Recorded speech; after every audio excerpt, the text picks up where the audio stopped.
નમસ્કાર. દિવસભરના તાજા સમાચારોમાં તમારું સ્વાગત છે. તમારી સાથે હું છું પિનલગીરી ગોસ્વામી. સમાચારો વિસ્તારથી જાણીએ એ પહેલા મહત્વના સમાચારો ઉપર એક નજર.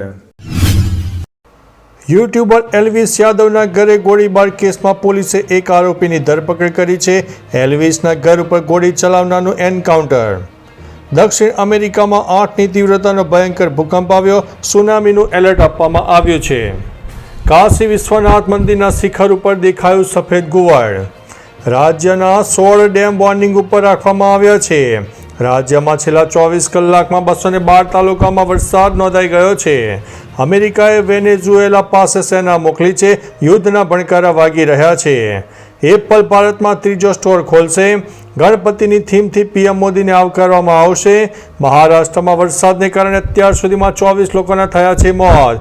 ટ્રમ્પનું વધુ એક જૂઠાણું ખુલ્લું પડ્યું છે. પોલ પણ ખુલી ગઈ છે. ત્યારે જાહેર સ્થળોએ કૂતરાઓને ખવડાવવા ઉપર પ્રતિબંધ જાહેર કરવામાં આવ્યો છે. રશિયા અને યુક્રેન યુદ્ધ વિરામ પર ટ્રમ્પની મોટી પીછેહટ જોવા મળી છે. ત્યારે વાત થશે વિદ્યાર્થી હત્યાકાંડમાં મહત્વનું અપડેટ પણ સામે આવ્યું છે. જાણી લો આ વિડીયોમાં. ધીરુભાઈ અંબાણીની પત્નીની તબિયત બગડી છે. દવાખાનામાં દાખલ કરવામાં આવ્યા છે. ત્યારે વાત થશે 7 ડે સ્કૂલને લઈને અમદાવાદ મ્યુનિસિપલ કોર્પોરેશન લઈ શકે છે મોટો નિર્ણય. અજાણ્યા ઈસમની હરકત ખંડિત કરી છે 15 ગણેશજીની મૂર્તિઓ. હવે મિત્રો સમાચારો વિસ્તારથી. સુરતના ખટોદરા વિસ્તારમાં અજાણ્યા વ્યક્તિએ 15 જેટલી ગણેશ મૂર્તિઓ ખંડિત કરી હોવાની ઘટના સામે આવી છે. આ બનાવને કારણે વિસ્તારમાં તંગદિલી અને ગણેશ ભક્તોમાં રોષ ફેલાયો છે. ખટોદરા પોલીસે ઘટનાની ગંભીરતાને ધ્યાનમાં લઈને તપાસ શરૂ કરી છે. પ્રાથમિક તપાસ મુજબ કોઈ અજાણ્યા ઈસમના કારણે મૂર્તિઓને નુકસાન થયું હોઈ શકે છે. મિત્રો, અન્ય મહત્વના સમાચારની વાત કરીએ તો 7th ડે સ્કૂલને લઈને અમદાવાદ મ્યુનિસિપલ કોર્પોરેશન લઈ શકે છે મોટો નિર્ણય. અમદાવાદ મ્યુનિસિપલ કોર્પોરેશન દ્વારા 7th ડે સ્કૂલને 99 વર્ષના ભાડાપટ્ટા પર જગ્યા આપવામાં આવી હતી. હવે એએમસી તપાસ કરશે કે શરતો મુજબ બાંધકામ અને ઉપયોગ થઈ રહ્યો છે કે નહીં. 2001માં ₹1ના ટોકન પર આ જમીન સ્કૂલને આપવામાં આવી હતી.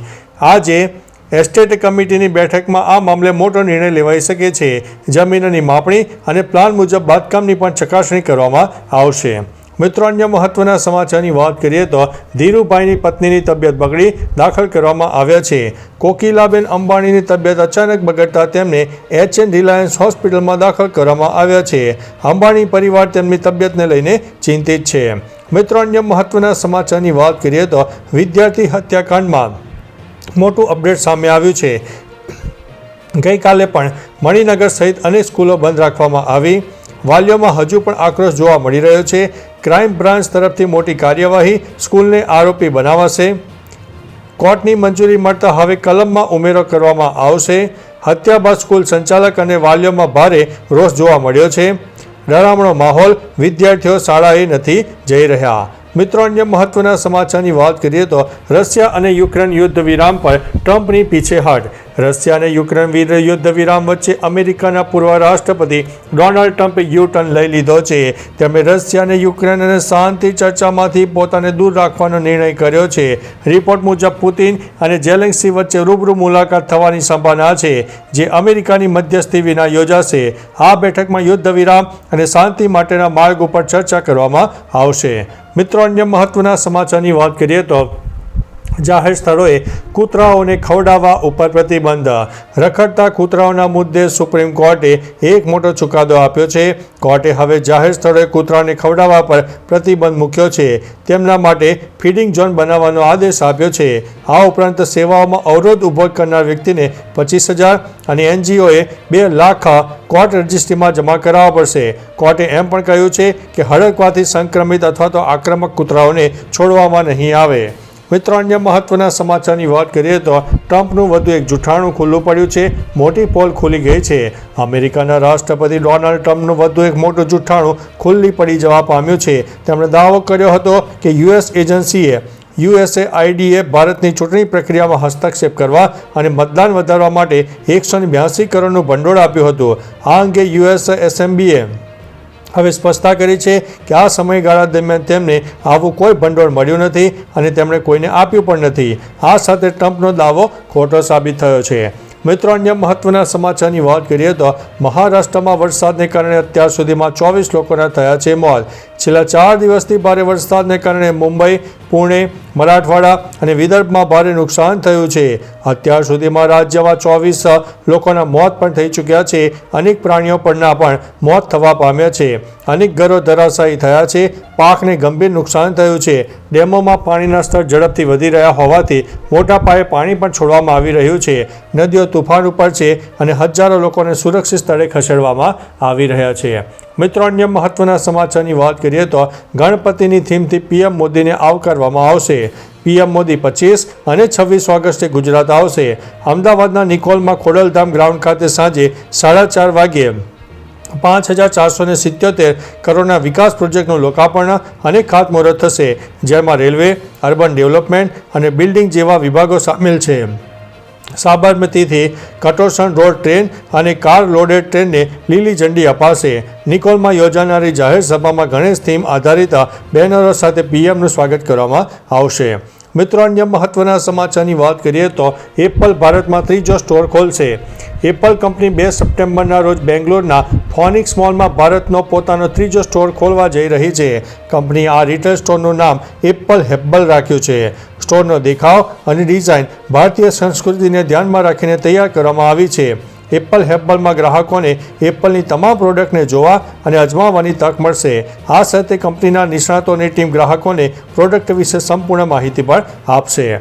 મિત્રો, અન્ય મહત્વના સમાચારની વાત કરીએ તો અમેરિકાએ વેનેઝુએલા પાસે સેના મોકલી યુદ્ધના ભણકારા જોવા મળી રહ્યા છે.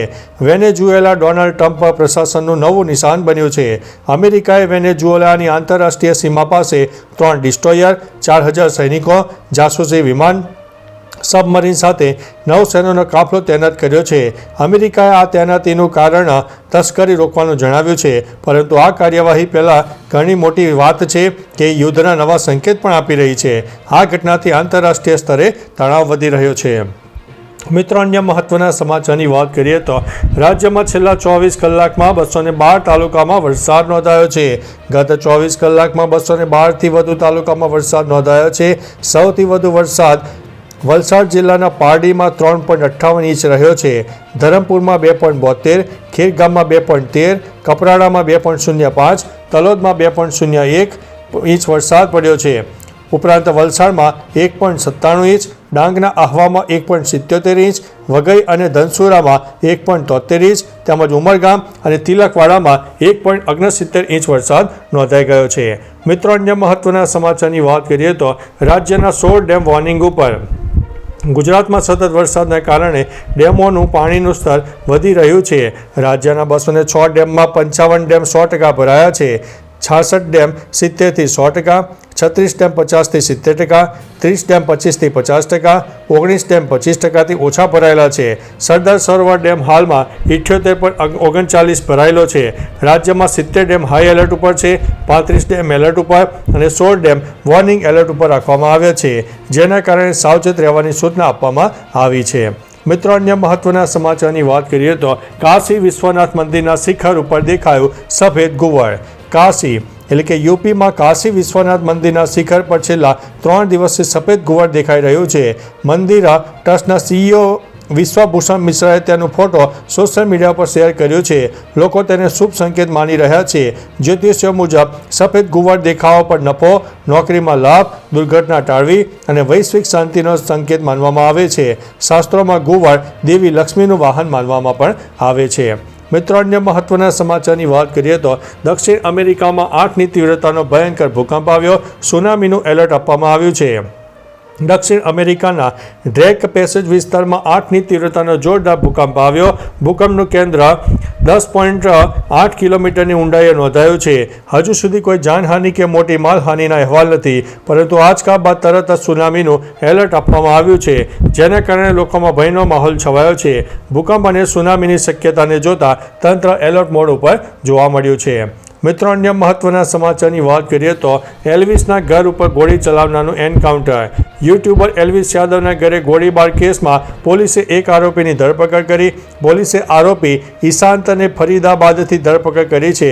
પોલીસ અને આરોપીઓ વચ્ચે એન્કાઉન્ટર થયું હતું. આ દરમિયાન ઈશાંતને પગમાં ગોળી વાગી અને હાલ તેને હોસ્પિટલમાં દાખલ કરવામાં આવ્યો છે અને પોલીસે આગળની કાર્યવાહી હાથ ધરી છે. તો ચાલો મિત્રો, ફરીથી દેશ અને દુનિયાના સુપરફાસ્ટ સમાચાર લઈને મળતા રહીશો. ત્યાં સુધી અમને રજા આપશો. નમસ્તે.